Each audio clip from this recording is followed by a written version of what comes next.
Mo kí ẹ̀yin bàbá mi àtẹ̀yin ìyá mi pé ojúmọ́ aláyọ̀ ló mọ́ yín lénìí. Èmi ọmọ yín náà ni. Ẹ̀yin náà lẹ sọ wípé ojú ṣùnùkùn. Ọ̀rọ̀ ṣùnùkùn ká fojú ṣùnùkùn wò. Ẹni ká bòrìnbìrìn ká ṣe bí ẹni kú. Ká wá wẹni tó fẹ́ràn ẹni. Àbí bẹ́ẹ̀ kọ́? Tá bá tẹ̀ ń lọ lọ́nà ká ṣe bí ẹni gbásẹ̀ mókúta. Ká wá mẹni tó mọ rírì ènìyàn. Mo kí yín lórúkọ bàbá Professor Banji Akíntóyè. Àrólé Awólọ́wọ̀. Bàbá tó ṣe bí yangàn láwùjọ àwọn bàbá. Mo kí yín o, mo kí yín o, mo kí yín. Mo kí yín, mo kí yín. Mo kí yín lórúkọ Májàsọ́lá. Ọmọ jọmọ lọ. Mo kí yín lórúkọ Májàsọ́lá. Akéwèjẹ of Yoruba land. Mo kí yín lórúkọ Májàsọ́lá kàkàkí Olódùmarè. Mo ní mo kí yín lórúkọ Májàsọ́lá Aníyìkáyé worldwide. Mo máa kí yín lórúkọ Májàsọ́lá Adégbàyí ti gbogbo ilẹ̀ Yorùbá. Ìbáṣọ̀run Akérògùn of Ìpótì Èkìtì. Ààrẹ bàbá ààrẹ. Anybody tó bá jọmọ Yorùbá tí ó bá ní òun ààrẹ, Ìgbòho ní bàbá wọn. Torí ibi tó bá lè là ń bá kíkanjú, ibi tó bá lè là ń bá ààrẹ. A bá Ìgbòho tó dúró pé ìran Yorùbá ò gbọdọ̀ kú, ìran Yorùbá ò gbọdọ̀ jìyà. Ìyẹn ló mú di bàbá ààrẹ gbogbo ààrẹ tí ń bẹ nílẹ̀ Yorùbá. Mo kí yín lórúkọ ẹ̀ Aníyìkáyé títíá. Our great warrior. Let me say the Oduduwa Ọ̀rànmíyàn of our times. Ànábì títí wa nílẹ̀ Yorùbá ni. Màmá mi Grace Olúṣòótọ́ ikú ọjọ́ mẹ́ta màmá mi. Agbára ìfokòtò eré ayé yìí ò ní fòyín ru. Bọ́dà mi Gàníyù Sùrájù Àlàbí. Ó yá mi bọ̀. Ó yá. This is time for all the Yorubas láti mọ ọmọ àlè, láti mọ ọmọ ọkọ. Ó ní òṣùpá kan ni, ó ní ìwà ní sọ ẹrú dọmọ, ìwà dẹ̀tún ní sọmọ dẹrú. Ẹni tá a bí níbi ẹrú, tá a kó lẹ́rú láti bìkan wá, ìwà adẹ̀wùwà, ìwà yá yí padà, á sọ di ọmọ. Bẹ́ẹ̀ lẹni tá a bí níbi ọmọ, ìwà yìí náà ni ayé òun náà padà á wá di ẹrú. Ẹ má bínú mò ń bọ̀.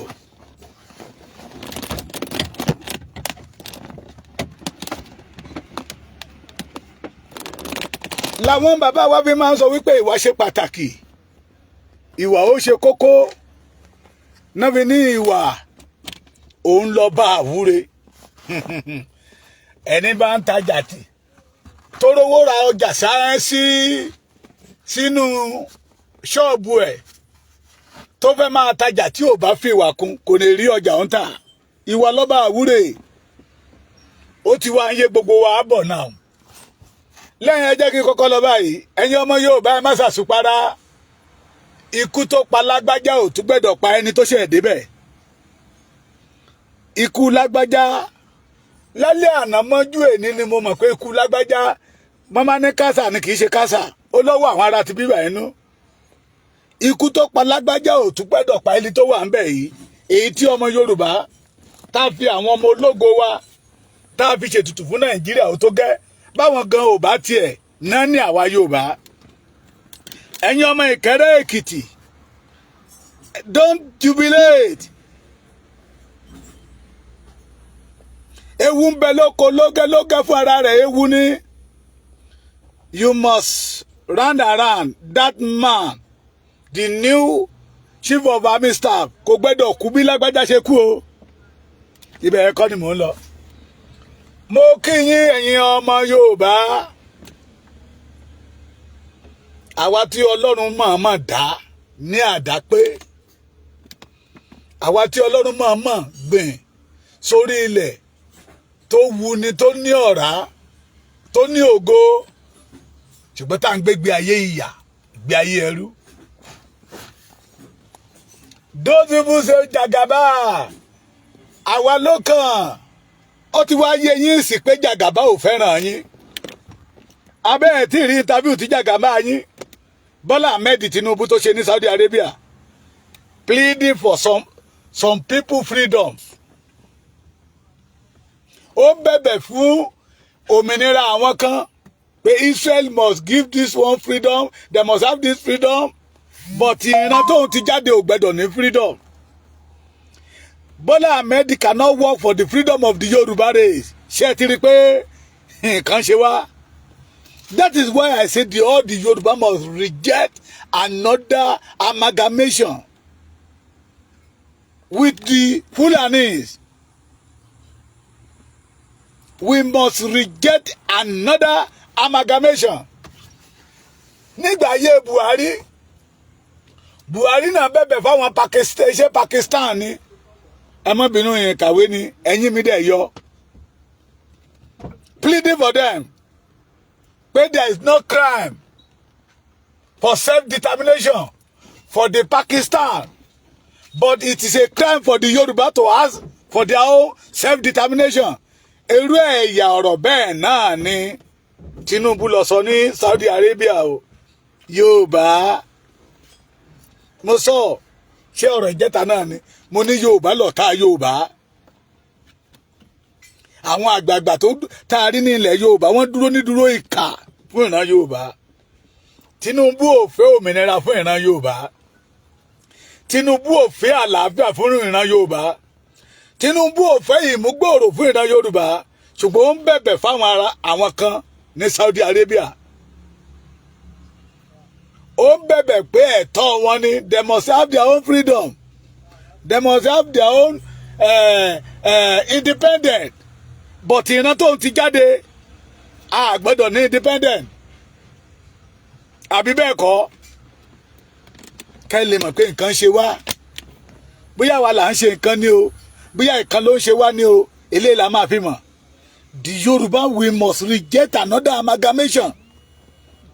Any amalgamation. Hello? Yes. Mo wà. Mo ti wà ńbẹ̀.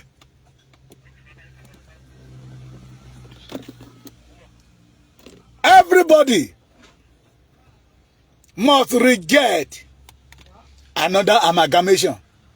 Ẹ ti rí láti gbà tó ti pariwo 50 years amalgamation. Ẹ lè rí àwọn àgbààgbà ilẹ̀ Yorùbá kan sọ̀rọ̀ kan sọ pé no èyí tí ìran mi jìyà fọ́gọ́rùn-ún ọdún ó tó gẹ́ ẹ tẹ̀ jẹ́ kóníkálukú máa lọ ná kóníkálukú sì máa lọ ná bá a bá tẹ̀ máa sọ̀rọ̀ another amalgamation bí a máa tún papọ̀ ẹ rí ìjọ kóníkálukú máa lọ.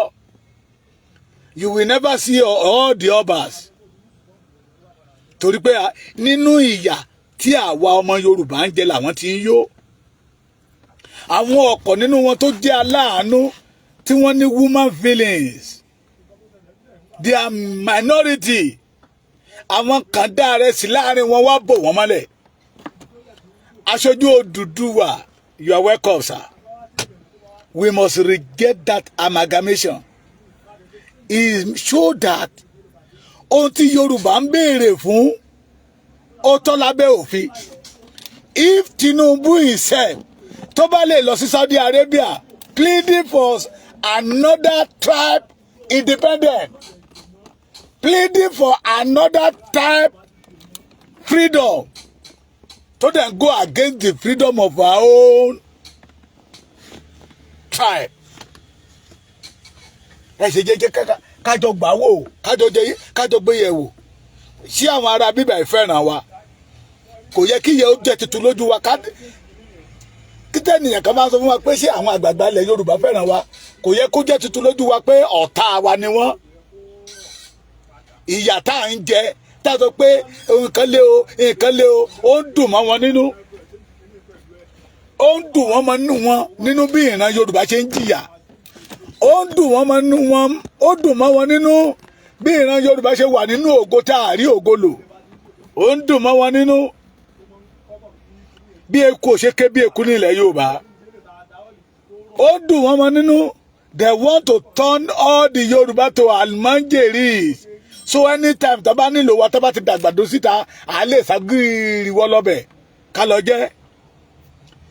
Ìgbé ayé bí àwọn Fúlàní ṣe sọ àwọn ọmọ wọn dà lókè làwọn àgbààgbà ilẹ̀ Yorùbá náà fẹ́ sọ àwa náà dà. Ẹ mọ̀ pé lókè lọ́hùn a rí sẹ́nítọ̀ tó jẹ́ pé 1999 ló ti wà ń bẹ̀ tó ti wà nínú sẹ́nítọ̀ tó ti ń jẹ sẹ́nítọ̀ yẹn. That is almost 24 years ago or 25 years ago ló ti wà as a senator. So tó bá ti dé lọ́dọ̀ ẹ̀ tó bá ti lọ́jọ́ Friday tó bá ti dáná jẹun tán bóyá 5,000 ni ó máa fún wọn ló máa fi lé wọn lọ́wọ́. Ohun tó fẹ́ sọ Yorùbá dà nìyẹn. Ohun tí àwọn Tinubu fẹ́ sọ ìran Yorùbá dà nìyẹn. They want to turn us to almanjeris. Yorùbá ẹ kíyèsára. We must reject another 50 years amalgamation. Gbogbo ìgbà tá à ń sọ yìí ṣé Fáyẹmí là ní ó ní èrò tó dára fún ìran Yorùbá. That is those people that Tinubu and Obasanjo build to take over the power. Láfítà táwọn bá lọ tán bó tẹ̀ jẹ́ pé wọ́n ti fẹ́ lọ. Ṣé Amosu là ló ní ó nífẹ̀ẹ́ Yorùbá?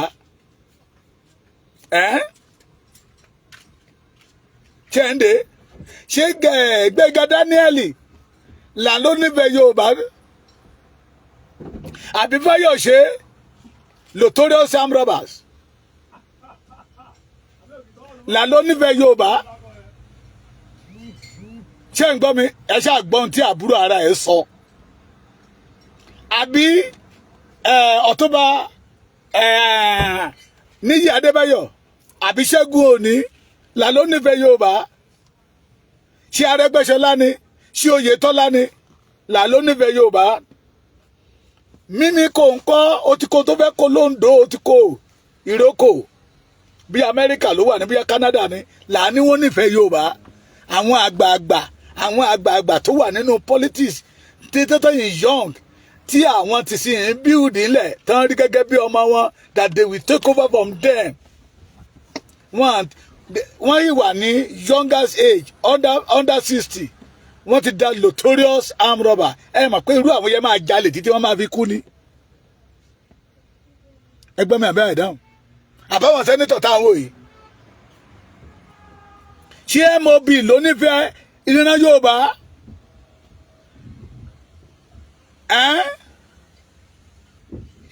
you know them kóníkálùkù kó gbé lọ sí state yẹ ṣé Ṣèyí Mákindé ló nífẹ̀ẹ́ Yorùbá that their boss ọ̀gá wọn Tinubu forget about party don't plead for support for another tribe independent to then go against the independent àwọn èèyàn títí ẹ̀ ta lè sọ pé Tinubu is one of our fathers but he always go against the freedom of the Yorubas ó then plead pẹ̀lú independent àwọn èèyàn kan ní Saudi Arabia ẹ lọ wò ó to show you we the Yoruba we must reject that called amalgamation torí àwọn tá máa fàjọba lé lọ́wọ́ wọ́n á burú ju ti Tinubu yìí lọ Tinubu ó ti fi ojú wọn mọ owó ó ti ọ̀nà àti jalè ó ti fi wọ́n á burú ju ti Tinubu yìí lọ name them name olóṣèlú in Yoruba land correct one tó nífẹ̀ẹ́ Yorùbá tí ó ṣe tí àwọn ọ̀gá àwọn Fúlàní bá sọ fún wọn náà ṣe fún ìran Yorùbá. That is why we must reject that amalgamation. That another amalgamation must not work in Yoruba land. Ẹ̀yin abiyamaye ẹ gbà wá o. Ẹ̀yin ìyá wa ẹ gbà wá o. Láti inú ara láti inú ẹ̀mí all of you must reject that amalgamation. Ọgọ́rùn-ún ọdún táwọn bàbá wa bóyá nínú òkùnkùn ni bóyá wọ́n mọ̀ bóyá wọ́n mọ̀ ẹ mọ èrè tó kó bá ìran Yorùbá ẹ mọ ìjìyà tó kó bá wọn ìran Yorùbá. We must not allow them to sign another agreement, 50 years agreement, amalgamation, kò lè work. Ìpayín keke, ikú òjijì ni, name them. The majority of them, all the former governor in Yoruba land, wọ́n ti lọ ń ṣe yẹsà fáwọn Fúlàní lókè kán lè rí ipò mú. Àwọn tó wà níbẹ̀ lọ́wọ́lọ́wọ́ wọ́n ń wá ojú rere àwọn Fúlàní. Bí àwọn tó wà níbẹ̀ àtàwọn ṣe ń wá ojú rere, àwọn tó kúrò mẹ́ẹ̀ náà ń wá ojú rere àwọn Fúlàní. Bẹ́ẹ̀ làwọn àgbààgbà wa àtàwọn ọba wa náà ń wá ojú rere àwọn Fúlàní. So that is the reason we must reject that 50 years amalgamation. This is clear. Gbangba ni tí ò rújú. Pé n tó lè mú Tinubu lọ máa plead for àwọn kan to have their own independence. Tí inú èmi náà dùn sí tó bá ní independent wọn. Kí ló mú Tinubu ọ̀ tó wá tako independent ti ìran ẹ̀ níbi tó ti jáde síta? Àbí ọmọ Pakistan ní Tinubu ni? Ṣé ọmọ Iran ni? Ṣé ọmọ Gaza ni? Bẹ́ẹ̀ yíwu ẹni Tinubu is from Iragbiji. Ṣé Iragbiji wà lára Gaza? Iragbiji tá a mọ̀ is from Osun State. Bóde jọmọ Èkó ni. Èkó is part of the Yorubas. Why Tinubu go against the freedom of Yoruba race? Show that they did not love us. Ìfẹ́ tán ní sí wa ní ìfẹ́ ẹdìyẹ. Tí ènìyàn máa lọ sọ́jà tá lọ ra ẹdìyẹ. A gbé sínú kéjì, a máa fún lóúnjẹ díẹ̀díẹ̀. Tó bá rí pé ó ti sanra díẹ̀, a mú jáde, a pa jẹ. He showed that they did not love us. The Olusegun Oshoba, Bisi Akande, Omisore, they did not love us. Bí ayé wa ṣe ń polúrú mu kùsù lójú wọn, inú wọn dùn sí. Bí wọ́n ṣe ń fayé Yorùbá ráre, inú wọn dùn sí. Àná Fulani attack people in Adoye. We did not see any politician, including the governor, the current governor of Ekiti State, say anything about it. Kò jìnnà sí ẹgbẹ́ kábíyè palace ọba Ìwí níbi tó ti ń ṣe bíríìjì lọ́wọ́ ni. Àwọn tó ṣiṣẹ́ ọ̀nà yẹn can testify to it. Majority àwọn ènìyàn sáwọnú Wema Bank lánàá ni. Tóníkálùkù ti ṣe ọbẹ̀ pé àwọn Fúlàní ti bẹ̀rẹ̀ o, àwọn Fúlàní ti bẹ̀rẹ̀ o. In our own land. Tinubu ta pè ní tẹ́yìn kan ní bàbá wa ni. Ó nífẹ̀ẹ́ wa.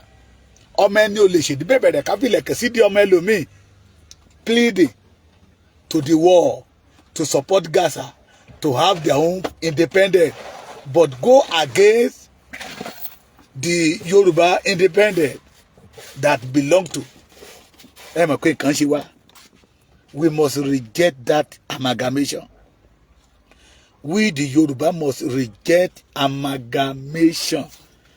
We, Yoruba, must reject the agenda of British on Yorubas.